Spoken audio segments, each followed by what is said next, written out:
ఆంధ్రప్రదేశ్లో జరిగిన సంఘటన దేశంలో ఉన్న క్రైస్తవులందరి మెడకు చుట్టుకుంది.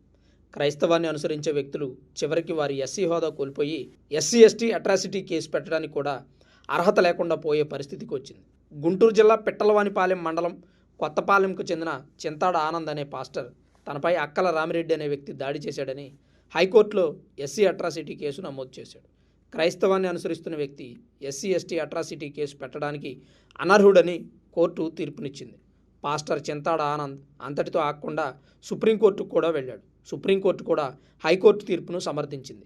హైకోర్టులో తీర్పు వచ్చిన వెంటనే బాధితుడు రామిరెడ్డి ఆనంద్ ఎస్సీ హోదా రద్దు చేయాలని బాపట్ల రెవెన్యూ యంత్రాంగాన్ని ఆశ్రయించాడు. సుప్రీంకోర్టు కూడా ఈ తీర్పును సమర్థించడంతో రెవెన్యూ విభాగం ఆనంద్ ఎస్సీ సర్టిఫికేట్ రద్దుపై దృష్టి పెట్టింది. నిబంధనల ప్రకారం జాయింట్ కలెక్టర్ సారథ్యంలో జిల్లా స్థాయి స్క్రూటినీ కమిటీ విచారణ చేసి ఎస్సీ హోదా రద్దు విషయంలో నిర్ణయం తీసుకోబోతోంది. దీనిలో భాగంగా ఈ నెల 16న తొలి విచారణ జరిగింది. ఈ విచారణకి పాస్టర్ ఆనంద్ హాజరు కాలేదు. పిటిషనర్ రామిరెడ్డి మాత్రమే వచ్చారు. ఈ విచారణ 2 దఫాలుగా కొనసాగుతుందని, 2వ దఫా తర్వాత పాస్టర్ ఆనంద్ ఎస్సీ హోదా రద్దుపై నిర్ణయం తీసుకుంటామని బాపట్ల జిల్లా డిఆర్ఓ అన్నారు.